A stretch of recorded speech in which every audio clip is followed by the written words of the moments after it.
Good morning, dear students. Today's our class mainly based on the antitussive drugs is treatment of cough. On live class, we discussed about the different classes of antitussive drugs. This mainly categorized as pharyngeal demulcents, mucolytics, expectorants, cough suppressants. So we already discussed pharyngeal demulcents, expectorants and mucolytics categories. Okay. So today's our main objectives are known the drugs used to treat cough and their mechanism of action ADR. Today we are mainly concentrate on cough suppressants category, and then we know to understand the characteristics of rhinitis and cough and their mechanism of actions, adverse reactions, and what are the role of other agents in cough. And now we discussed about some newer drugs and what's the need of newer antitussive drugs, and then we summarize our class with comments on cough mixtures and what's the comments of cough mixtures on FDC. Okay, before going today's class, we just discussed about one case. Suppose if a 32-year-old woman comes to her clinic during the height of pollen season complaining of sneezing and congestion, she gets these symptoms every year. Her nose runs constantly and her eyes watery, itchy. She sneezes and she is only getting partial relief from oral antihistamines. On examination, she has red irritated conjunctiva with clear eye drainage and periorbital discoloration. Okay, here this the noted point is she's mainly comes to our clinic with the season pollen season and have the complaints of sneezing and congestion, and she already taking the oral antihistamines but only partial relief. So what's your diagnosis in this case? Can easily diagnosis that is a seasonal allergic rhinitis. So this patient is already taking oral antihistamines but only partial relief. So we can prescribe a corticosteroid nasal spray along with her oral antihistamines.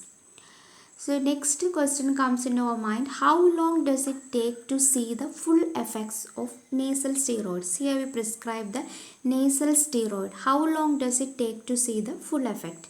And what are the common side effects of this nasal steroids?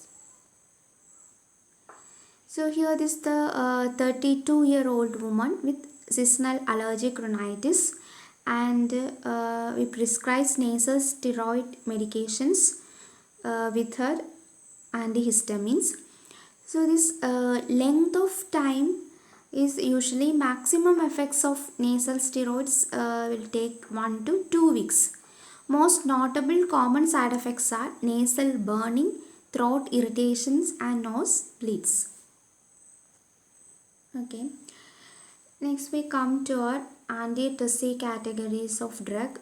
Before going, we just refresh our earlier section. We discussed different types of drugs based on the types of cough. Usually seen the productive cough. This usually treated with expectorant categories. This helpful for the expectoration. Thus this productive cough, this mainly with the expectoration. So we can select the expectorants and mucolytics categories. Expectorant drugs categories usually increase the bronchial secretions which covers the irritated mucosa, and this help to export the sputum. And this mucolytics categories, this name is also indicates that this help to liquefy the sputum. So these productive cough are usually seen in pulmonary tuberculosis, chronic bronchitis, lower respiratory pathologies. Next, most commonly seen one is non-productive cough. That means without expectoration. So in this situation, we can select the cough suppressants categories of drugs. So this non-productive cough, this usually seen in pleural disorders, intestinal lung diseases, and sometimes this cough is precipitated due to the administrations of some drugs, that is drug induced cough. Mostly these AC inhibitors categories of drugs like Scaptopyrrolus novel, these categories usually precipitates the dry cough. So these are the main categories, and based on the types of cough we can select the antitussive drugs. These expectorant and mucolytics agents we already discussed. So today we discussed about the cough suppressants categories. Okay, mainly these drugs are categorized as centrally acting drugs and peripherally acting. Centrally acting one are some of these cough suppressants like dextromethorphan, codeine, folcodeine, noscapine, diphenhydramine. These are the centrally acting. This mainly acts on the cough centers in medulla. And peripherally acting drugs are usually, these are the stress receptors in respiratory tract. Mostly these local anesthetics categories like benzoates, bupivacaine, lidocaine. Okay, central cough suppressants. What's the role of the central cough suppressants category? These categories of drugs usually acts to centrally to raise the threshold of cough centers, and is helpful to inhibit the cough reflexia, and is suppressing the coordinating cough centers in medulla. So we get the relief from the mainly from unproductive cough. But these categories of drugs are ineffective in cough due to pleural disease. These are the most commonly used central cough suppressants are codeine, folcodeine, noscapine, dextromethorphan, and benzonaide. Some of these antihistamines categories also shows the cough suppressant actions, mainly diphenhydramine, dimenhydrinate, promethazine, and chlorpheniramine. Mostly these antihistaminics categories are suppress the cough centers due to their sedative effects, and this also have the anticholinergic properties. So, what are the main common adverse effects of anticholinergic drugs? Anticholinergic drugs usually shows them sedation and dryness of mouth. So, this antihistaminics categories drugs main side effects are dryness of mouth and the sedation, because this antihistaminic drugs also shows the anticholinergic property. So these antihistaminic drugs are useful in case of suppressing the cough because of its sedative property and anticholinergic property. Some of these newer antihistamines are terfenadine and astimizole. Okay, this codeine is a good cough suppressant. It comes under the opium alkaloid, most commonly used opiate used as an antitussive. This is more selective for cough centers, but like morphine, it depresses the cough centers. This used in cough along with its analgesic property. Usually this administered as 50 to 30 mg every 6 hours. Important and notable adverse effects of codeine is constipation. Folcodeine is similar to codeine in their efficacy, but is a longer acting one. So this given twice daily, and this have no analgesic or addicting property like codeine. Noscapine is a natural opium alkaloid of benzyl isoquinoline group. It is used as an antitussive with no analgesic and drug abuse or drug dependency properties not reported. Is an opium alkaloid of benzyl isoquinoline group. This drug is mainly contraindicated in asthmatic patients because it releases the histamine which causes bronchoconstriction. Nausea is the only occasional side effect. Dextromethorphan. This dextromethorphan is a synthetic opioid derivative. Is a dextroisomer is used as an antitussive, but is levoisomer shows the analgesic property. So this dextromethorphan chlorpheniramine combination cough syrups are most widely used one. This effective was codeine without any addiction liability. These are the some notable side effects are dizziness, nausea, drowsiness. At high dose this causes hallucination and ataxia. Clofenidol is a centrally acting antitussive. This shows very weak antihistaminic and anticholinergic and local anesthetic property. But its onset of action is slow and this shows the long duration of action. Most notable side effects are dryness of mouth, vertigo and irritability. Pipazethate is another synthetic compound of phenanthiazine category. It is also used as a good antitussive with little analgesic and sedative property. Benzoylite is a chemically this drug is related to local anesthetic procaine. This mainly acts on the cough receptors in lungs and this shows the central effect. It is usually administered orally. Next we come to understand the characteristics of rhinitis and cough. Rhinitis is mainly the inflammation of mucous membrane of nose. This is the acute allergic rhinitis. Mostly we prefer the first and second generation antihistamines. First generation antihistamines like diphenhydramine and chlorpheniramine.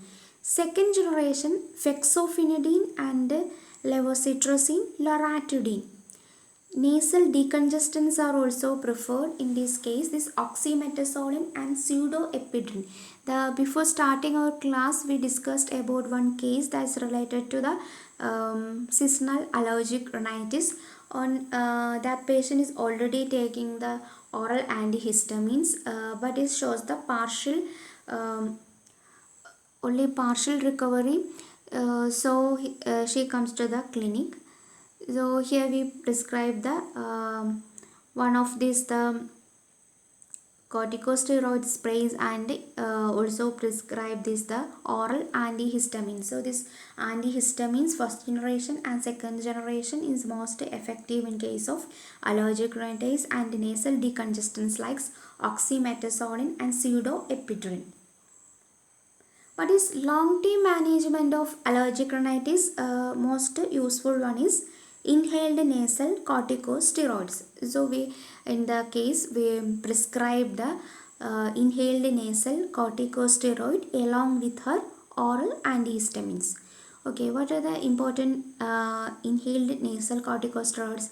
Beclomethasone, budesonide, flunitrazole and fluticasone. The major notable adverse reactions are pharyngitis and increased risk of upper respiratory tract infection. Next we come to what is the role of other agents in cough. We discussed about the different categories as the mucolytics agents, expectorant agents, cough suppressants. These are also helpful for the different types of cough. Then what's the role of these other agents in cough management? Mostly what's the role of hydration in cough? Maintaining hydration by adequate intake of water and fluid. This is helpful to reduce the viscosity of bronchial secretions, mucus secretion and sputum. Another one is the steam inhalation is the another economical safe method of treating cough and is useful for cough is originating below the larynx and helpful to liquefy the sputum. So this steam inhalation method is highly effective in bronchiotaxis and mostly these aromatic substances like menthol, tincture benzoin, eucalyptus, these are added to hot water. This shows them a good therapeutic preparation, but mostly these patients are preferred and is enough is plain steam inhalation is enough. Then what's the role of antihistamines? We discussed about the different categories of antihistamines role in cough. Mostly these H1 blockers like diphenhydramine, dimenhydrinate, promethazine, all this shows them cough suppressant action. These suppressing the cough centers due to their sedative properties. But what are the major drawbacks of these H1 blockers? Nowadays, most of these cough mixtures contains the antihistamines. Antihistamines, these are included because of their anti-sedative and anticholinergic property, but is not preferable in daytime because of its sedative property. These antihistamines are mostly seen in cough mixtures, but is irrational because some of these are irrational according to FDC. Um, this mechanism of action is antitussive is not fully cleared. These are helpful because of its sedative property. This reduce the sensitivity of cough centers. This is a markable disadvantage is the sedation in daytime. And the other problem is the paradoxical excitement may occur in children. So based on these drawbacks, mainly diphenhydramine and other antihistamines with greater sedative effect should not be used as an antitussive. Okay. Then what is the role of local anesthetics? Local anesthetics, usually this lignocaine may be used administered as nebulization, and this also used as lozenges for intractable cough and painful acute sore throats. Antihistamines usually included in antitussive expectorant formulations. This do not act on cough centers, but this provides the relief due to their sedative and anticholinergic action. These are the important H1 antihistamines. This included in antitussive formulation: diphenhydramine, dimenhydrinate, and promethazine. Mostly these dextromethorphan chlorpheniramine combinations are mostly marketed one. Centrally acting antitussives are carbetapentane, clofenadine, carmifene. These drugs are extensive studies are required to prove their efficacy. Bronchodilators are helpful with cough and bronchoconstriction due to their bronchial hyperreactivity. They are helpful for improving the effectiveness of coughing, clearing secretions. Mostly used one are salbutamol and terbutamol. These drugs are used to relieve cough that results from bronchospasm. Nasal decongestants categories like adrenergic agents are also useful one. This helpful for the liquefying sputum. This phenylephrine, pseudoephedrine, epinephrine, oxymetazoline and cyclomethazoline. These are the four basic ingredients usually seen in cold remedies: phenylephrine, chlorpheniramine, guaifenesin, dextromethorphan. For dry cough, we can select the pharyngeal demulcents, expectorant, decongestant and antihistaminics combinations.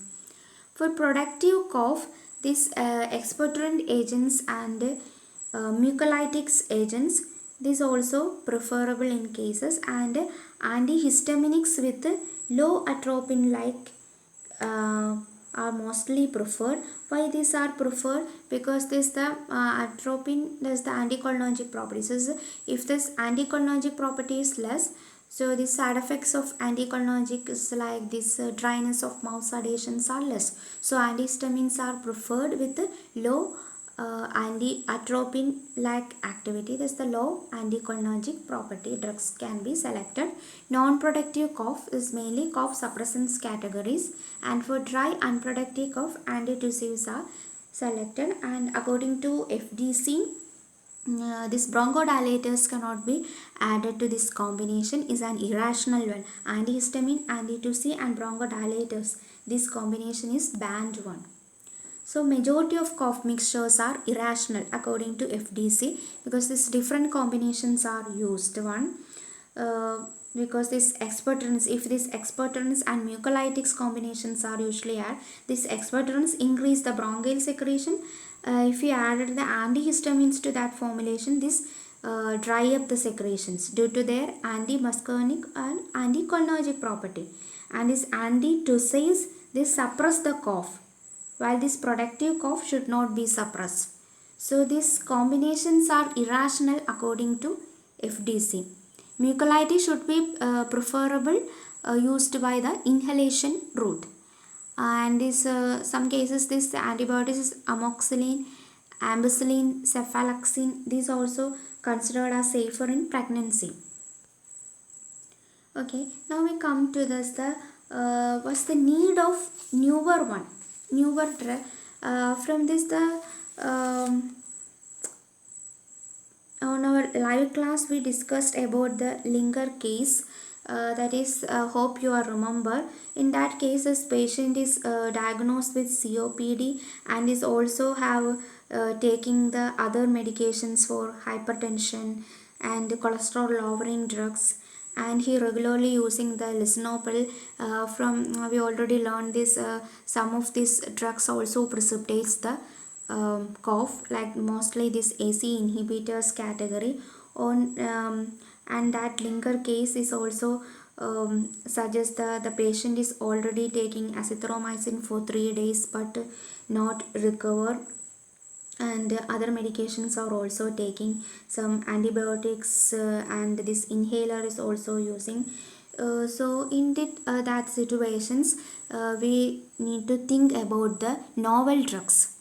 So here this the and that case is the AC inhibitors are used. Some of these newer drugs like this the levodopa, some of these clinical trials shows that these drugs are helpful to improve the chronic cough, especially in case of bronchitis, asthma, pneumonia, COPD, and some of this drug induced cough is also effective one, and these drugs are effective in all age patients. Then okay, next we come to this the discussion section. We already discussed about this the was the Nescafen is a cough suppressants category. Which of the following is not true about Nescafen? Is an opium alkaloid, should be avoided in asthmatic? Yes. As a narcotic, analgesic, dependence property, headache, nausea, or occasional side effects? Yes. So what is not true about Nescafen? Is not a narcotic, analgesic, and dependency property. Not It's not true. This is an opium alkaloid category, but is not an dependency property and is not considered in the group of narcotic group. Next one is this: the nasal decongestants are usually alpha agonist. Especially which is the nasal decongestants causes the initial stinging sensation. Mostly this nafazolin, this nasal decongestants causing the initial stinging sensation. Okay, these are the assignments for you. Write down the clinical uses of acetylcysteine. This already discussed in our live class. And name two commonly used antihistamines in cough. Then write down the bromhexine. Bromhexine is an important one. This one shows the both mucolytic and mucokinetic property. Okay, you should write down. And then a case, a 34-year-old man complains of nasal congestions and runny nose. So which of the following would be the best for the long-term management of patients with allergic rhinitis? This related case we already discussed our starting class. Okay, you can find out this answer and submit this assignment. Okay, thank you.